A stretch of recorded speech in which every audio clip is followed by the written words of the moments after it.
ഡൽഹി വിമാനത്താവളത്തിൽ air India വിമാനത്തിന് അടിയന്തര ലാൻഡിംഗ്. ഡൽഹി മുംബൈ വിമാനമാണ് സാങ്കേതിക തകരാർ മൂലം ലാൻഡിംഗ് നടത്തിയത്. പറക്കുന്നതിനിടെ വിമാനത്തിന്റെ ഓയിൽ പ്രഷർ 0-ലെത്തിയതിനെ തുടർന്നാണ് ലാൻഡിംഗ്. ധനസുമോദ് തുടരുന്നുണ്ട് വിവരങ്ങളുമായി. സുമോദ്, എന്താണ് ഈ സാങ്കേതിക തകരാർ? ഇത് പരിഹരിക്കാനുള്ള ശ്രമം എങ്ങനെയാണ് പുരോഗമിക്കുന്നത്? ഒപ്പം തന്നെ യാത്രക്കാർക്ക് മറ്റ് സൗകര്യങ്ങൾ ഏർപ്പെടുത്തിയിട്ടുണ്ടോ? അരിഷ, ഇപ്പോഴും ഇതുമായി ബന്ധപ്പെട്ട പരിശോധന ഡൽഹി വിമാനത്താവളത്തിൽ നടത്തിക്കൊണ്ടിരിക്കുകയാണ്. ഇതിൻ്റെ ഈ 0-ൽ കണ്ടെത്തിയതിനെ തുടർന്ന് ഇത് എന്തുകൊണ്ടാണ് ഇത്തരത്തിലുള്ള ഒരു സാങ്കേതിക തകരാർ എന്നുള്ള വിശദമായ പരിശോധനയാണ് നടക്കുന്നത്. മുംബൈയിലേക്ക് പറക്കാൻ ഒരുങ്ങുന്ന ഒരു വിമാനമായിരുന്നു.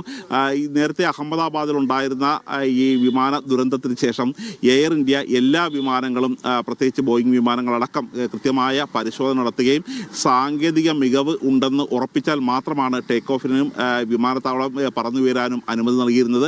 പക്ഷേ ഈ പെട്ടെന്ന് അടിയന്തരമായിട്ടാണ് ഇത്തരത്തിലുള്ള ഒരു സാങ്കേതിക തകരാർ കണ്ടെത്തിയത് എന്നുള്ളൊരു കാര്യമാണ് ഇപ്പോൾ വിമാനത്താവള അധികൃതർ അറിയിച്ചിരിക്കുന്നത്. വിശദമായ പരിശോധന ഇപ്പോഴും നടന്നുകൊണ്ടിരിക്കുകയാണ്. ഏതാനും മിനിറ്റുകൾക്ക് ശേഷം മാത്രമായിരിക്കും നമുക്ക് ഈ പരിശോധനയുടെ കൂടുതൽ വിശദാംശങ്ങൾ ലഭ്യമാകുക.